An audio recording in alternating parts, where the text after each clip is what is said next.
सामवेद की छांदोग्य उपनिषद में एक कथा आती है कि एक ब्राह्मण थे। ब्राह्मण का नाम लिखा है उपनिषद में, ऐत्रेय महिदास ब्राह्मण। वो हो गए बीमार। कई वैद्य हकीम आए पर कोई उनको ठीक न कर पाए।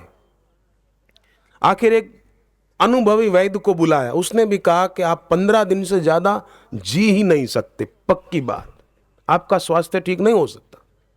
ब्राह्मण ने कहा ठीक है, अब जाओ। ब्राह्मण ने एक यज्ञ का आयोजन किया।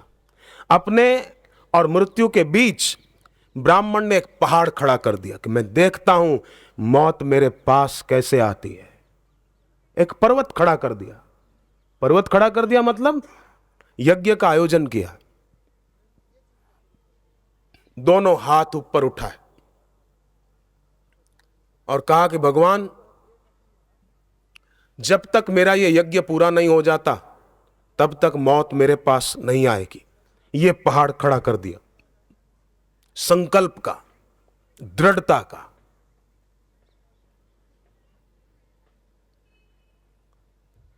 छांदोग्य उपनिषद की कथा है, सामवेद की उपनिषद है ये। 113 साल यज्ञ चला, 113 साल। वैद्य ने कहा 15 दिन में मर जाओगे, 113 साल चला।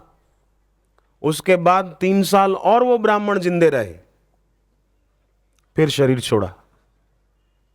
इंसान के संकल्प में कितनी शक्ति है, अगर वो ठान ले, बस पक्का कर ले। मैं मरी वना, मैं बहुत दुखी हूं, इससे तो अच्छा, इस जीवन जीने से तो अच्छा मर जाए। क्यों मरे? जीवे मह शरद शतम, 100 साल जीने का शुभ संकल्प करो। तरतीव्र प्रारब्ध हो, मृत्यु आ जाए, बात दूसरी है। अपनी तरफ से मैं मर जाऊं, मैं मर जाऊं, मैं मर जाऊं, नहीं। एक बहन बहुत दुखी थी, आत्महत्या करने की सोच ली थी, मैं मर जाऊंगी, मुझे नहीं जीना है, बहुत दुखी थी। सोचा उसने पक्का कि कल सुबह घर के लोग जाएंगे काम पर, बच्चे जाएंगे स्कूल, मैं जहर पी के मर जाऊंगी। सब गए। उसने जहर की शीशी निकाली, ढक्कन खोला, पीने की तैयारी। इतने में किसी ने दरवाजा खटखटाया। गुस्से में आई कि चैन से जीने भी नहीं देते और चैन से मरने भी नहीं देते।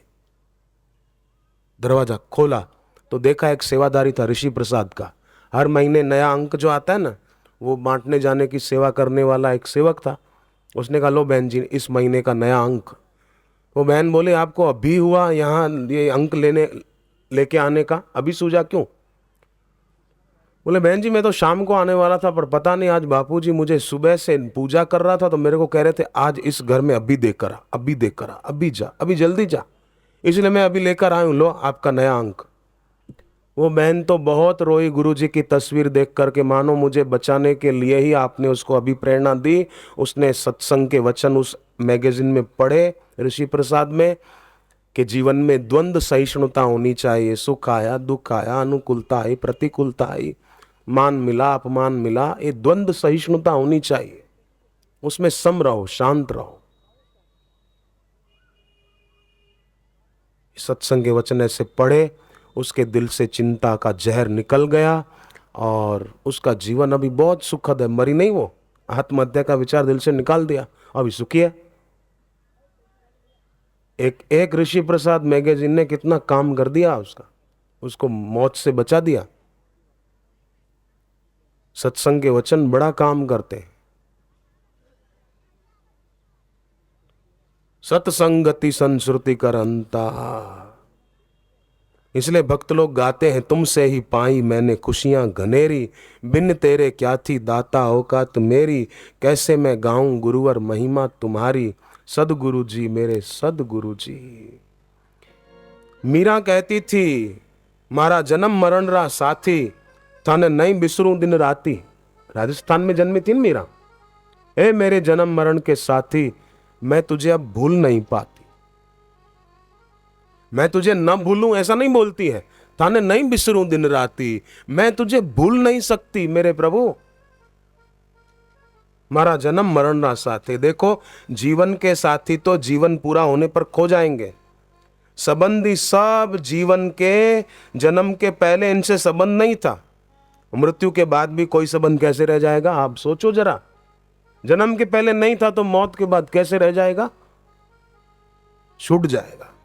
बुद्धिमानी इसी में है कि जिससे जन्म के पहले भी संबंध था उसे खोजें, मृत्यु के बाद भी वो संबंध रहेगा। लक्ष्मण जी राम जी के साथ वन में जाने के लिए सुमित्रा माता के पास गए। सुमित्रा माता को कहा, मां मैं जा रहा हूं। तो सुमित्रा जी कहती है लक्ष्मण जी को कि जा रहे हो तो यहां क्यों आए? बोले तुम मेरी मां हो तो मां से आज्ञा लेने के लिए आया हो। सुमित्रा जी तब लक्ष्मण जी को कहती है, क्या मां बेटे को उपदेश देती है कि बेटे तेरी मां मैं नहीं हूं, तेरी मां तो सीता है, और पिता तुम्हारे राम जी हैं। पिता राम सब भांति सनेही, तात तुम्हार मात वैदेही। हे तात तेरी मां मैं नहीं हूं बेटे, तेरी मां सीता है। तात तुम्हार मात वैदेही, पिता राम सब भांति सनेही। क्या सीख देती है मां बेटे को? जो पे सिय राम वन जाही, अवध तुम्हार काज कछु नाही। फिर तुम्हारा अयोध्या में क्या काम है? कैसी मां है? तो लक्ष्मण जी कहते हैं, मां तुम मेरी मां नहीं हो। सुमित्रा जी कहती है, बेटा पिछले जन्म में मैं तेरी मां थी। बोले पता नहीं। अगले जन्म में मैं तेरी मां होंगी। बोले पता नहीं। तो बस जो जन्मों जन्मों से तेरे माता पिता हैं, तू उन्हीं के सेवा में जा रहा है, तो मुझसे पूछने की जरूरत ही नहीं, तू जा। आजकल तो बेटा भक्ति के रास्ते जाए, बेटी भक्ति के रास्ते जाए तो फिर उसको रोकेंगे टोकेंगे। नहीं नहीं, उसको मदद करो कि अच्छी बात है, हमने जो साधन भजन नहीं किया वो तुम इस उम्र में कर रहे हो, अच्छी बात है।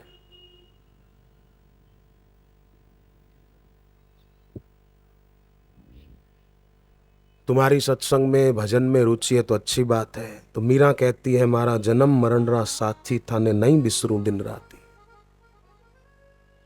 हे मेरे जन्म मरण के साथी, मैं तुम्हें भूल नहीं पाती। कैसे भूलूं? कैसी मीरा की भक्ति थी।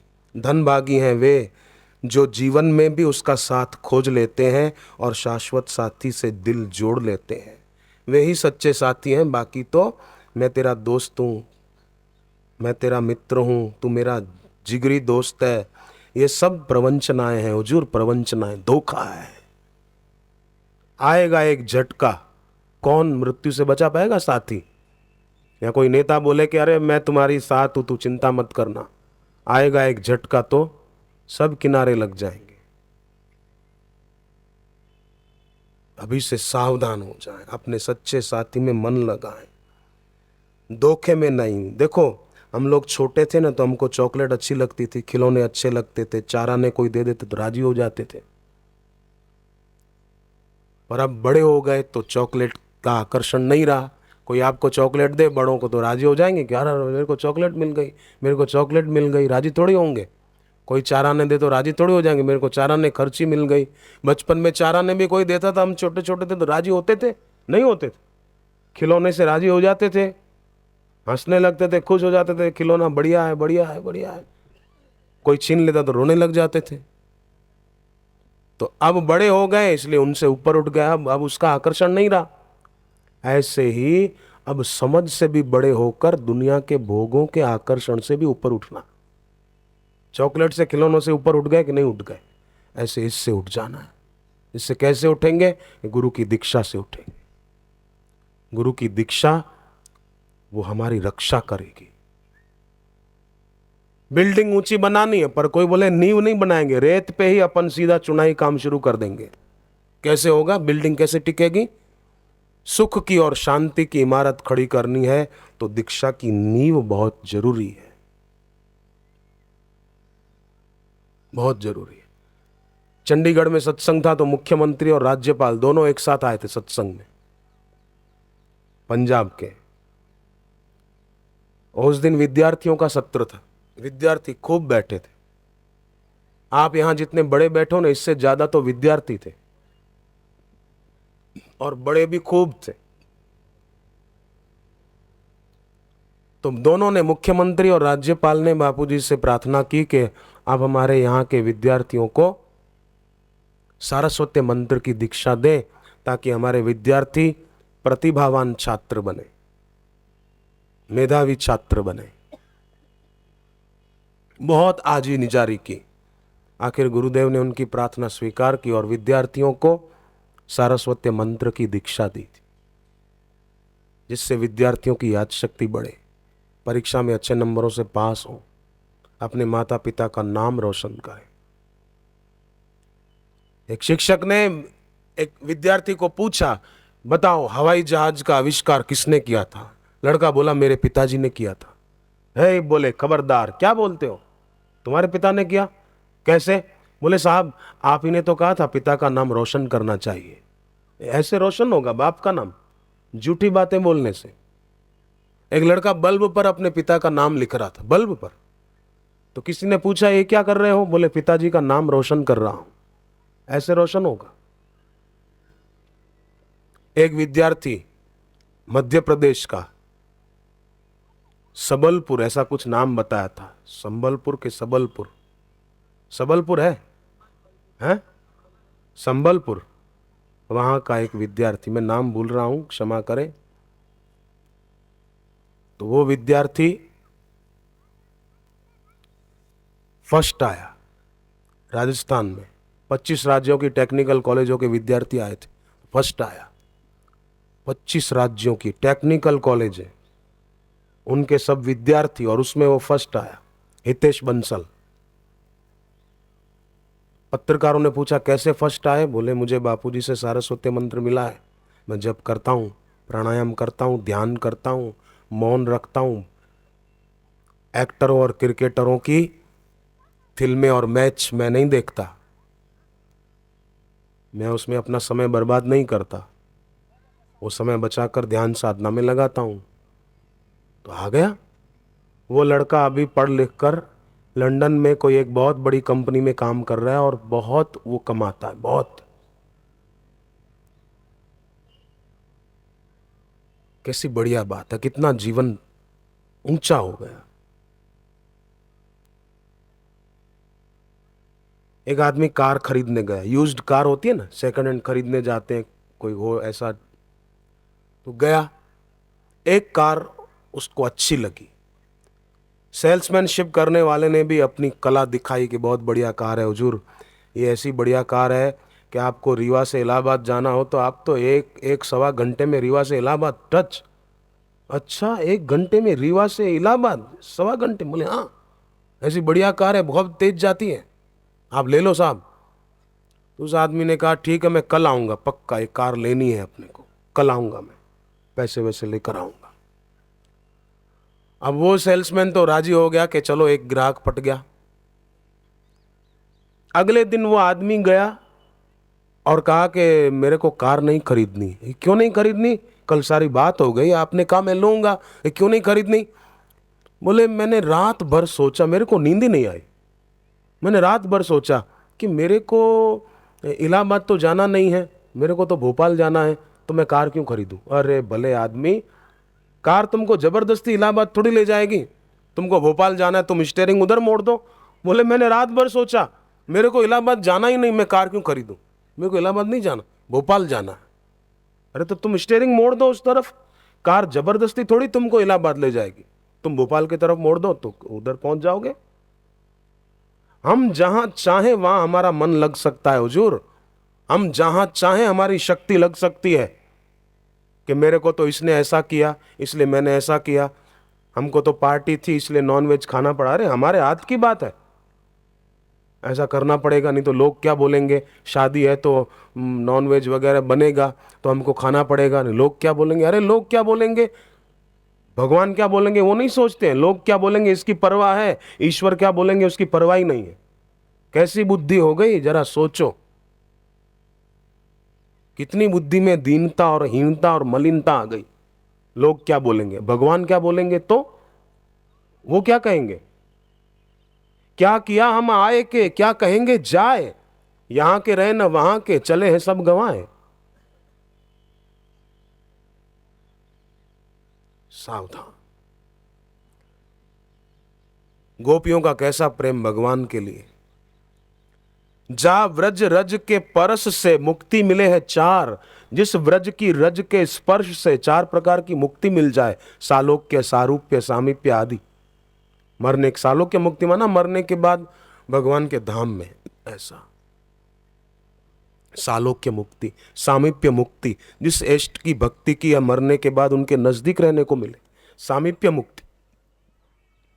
जा व्रज रज के परस से मुक्ति मिले हैं चार। वा रज को व्रज गोपी का डाल देते बुहार। गोपियां उस रज को झाड़ू लगा के बाहर फेंक देती है।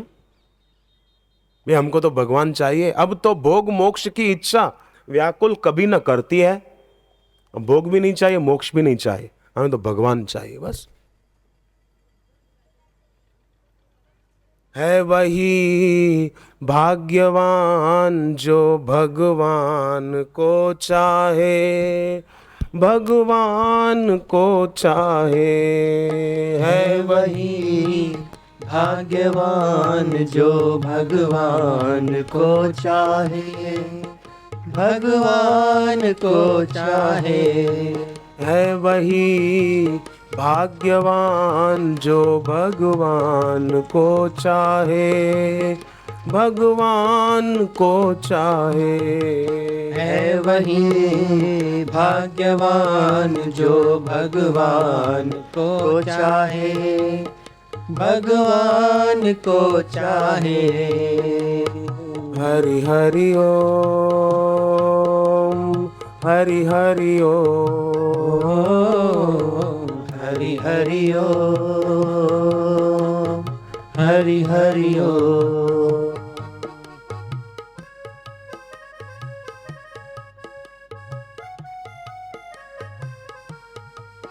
भोगी सदा ही भोग के सामान को चाहे, भोगी सदा ही भोग के सामान को चाहे। अभिमानी सदा अपने ही सम्मान को चाहे, अभिमानी सदा अपने ही सम्मान को चाहे। वह त्यागी तपस्वी भी कीर्ति गान को चाहे, वह त्यागी तपस्वी भी कीर्ति गान को चाहे। और देव पुजारी भी तो वरदान को चाहे, और देव पुजारी भी तो वरदान को चाहे। कोई चाहे कुरान या पुराण को चाहे, कोई चाहे कुरान या पुराण को चाहे। है वही भाग्यवान जो भगवान को चाहे, भगवान को चाहे। है वही भाग्यवान जो भगवान को चाहे, भगवान को चाहे। हरि हरि ओम, हरि हरि ओम, हरि हरि ओम, हरि हरि ओम।